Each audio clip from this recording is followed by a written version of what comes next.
were visiting today, a group of us, as Sarah said, returned late last night from a week in El Salvador. We worked with a local organization there to provide a series of 4 clinics in rural areas. And since we did arrive so late last night, Allison Mueller, who was my fellow pretend optometrist on the trip, gave me permission to tell you that me perro, or my dog, ate the sermon. But I actually intentionally scheduled myself to preach today at this service so that during the course of the week I would have to engage in a particular kind of personal theological reflection process while I was in El Salvador. So you're not off the hook.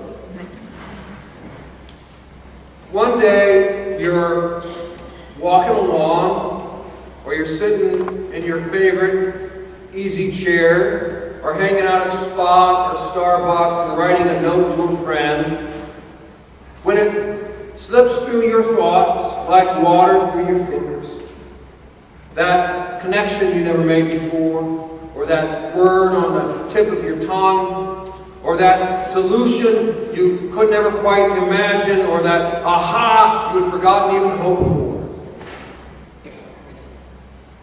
I thought the evidence would stack up like so many bricks in an archway, the poet writes. That some final event would wedge like the Keystone Inn and hold. How could I know the moment I moved within, except in retrospect? We do not get to know the meaning of events, except in retrospect, and sometimes never. And never do we get to know the fullest meaning of any event. And so we walk each mile as if it is the only mile we have, hoping that on it we will come to know the meaning of events and encounters and experiences that took place on the road behind us. And that's really all I have to say about the Road to Emmaus story from the Gospel of Luke. Instead, I bring you greetings of solidarity from Clarita and Dona Marcy and Samuel and Santiago and about 400 or 500 other Salvadorans who you reached out to and touched this past week. And, perhaps more importantly, who have touched you even though you don't feel it or know it yet.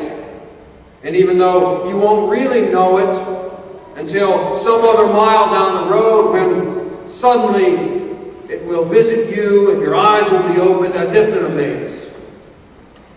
So maybe I'm not done with that story yet. But even those of us who arrived at 11:30 last night, we don't know the meaning of what just happened in El Salvador last week. Those of us who've just returned are in the grip of that very surreal collapse of time when an airplane lifts you up from a place of raw poverty and palpable violence and drops you off in the arms of a warm home or among loved ones. We see now in a mirror darkly, and only later, if ever, will we know the meaning of the road that we just walked.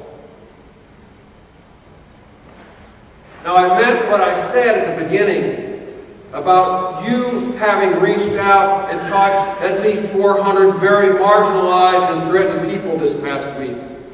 Because between Trinity's generous special monthly offering and your donations of medicines and glasses, as well as the corporate donations arranged by team members Catherine and John Gillespie, Christina Crabtree, Sarah Cercone, Allison Mueller, Holly Maloney, a physician from Canada named Paul, and a translator from Rochester named Ellen, we took somewhere between $20,000 and $30,000 worth of medicines and supplies. In a country where the annual per capita income is $360, you can imagine that any kind of health care is rare. In a time of recession, that kind of generosity is rare. Now, on the morning of our first clinic, the facilitator of our trip, Marielle Murphy, who is also a Canadian who spent many years living and working for justice in El Salvador, brought a prayer to the breakfast so that we might begin our work in an appropriate context. It's a prayer attributed to the Salvadoran prophet and martyr Oscar Romero. He is El Salvador's Martin Luther King, and he is revered by millions. He was assassinated by a government agent while celebrating the Eucharist. And he was killed in part because, as Archbishop of San Salvador, he called upon soldiers of the time to lay down their weapons and to disobey orders to kill unarmed civilians. So I want to annotate his prayer that we said that first morning, that first day. And his prayer goes like this. It helps, now and then, to step back and take the long view. The kingdom is not only beyond our efforts, it is beyond our vision. We accomplish in our lifetime only a tiny fraction of the magnificent enterprise that is God's work. Nothing we do is complete, which is another way of saying that the kingdom always lies beyond us. No statement says all that could be said. No prayer fully expresses our faith. No confession brings perfection. No pastoral visit brings wholeness. No program accomplishes the church's mission. No set of goals and objectives includes everything. This is what we are about. We plant seeds that one day will grow. We water seeds already planted, knowing that they hold future promise. We lay foundations that will need further development. We provide yeast that produces effects beyond our capabilities. We cannot do everything, and there is a sense of liberation in realizing that. This enables us to do some things and do them very well. It may be incomplete, but it is a beginning, a step along the way, an opportunity for God's grace to enter and do the rest. We may never see the end results, but that is the difference between the master builder and the worker. We are the workers, not the master builders, ministers, not messiahs. We are prophets of a future, not our own. So allow me to take a few minutes to use Romero's prayer to guide the completion of this sermon that was written actually on the road to Emmaus before my eyes had been open enough to speak well from such a fresh experience. It helps, now and then, to step back and take the long view. The kingdom is not only beyond our efforts, it is beyond our vision. Often, too often, we mistake our own vision for God's vision. Often, too often, we try to remake God in the image of our own vision. Often, too often, we gaze out the horizon toward some goal that we've set, and we fix upon it as if it were sacred, and so lose track of the road upon which we're walking.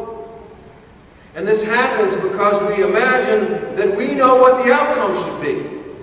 And we assume that we should take, it should take place in the way that we know best.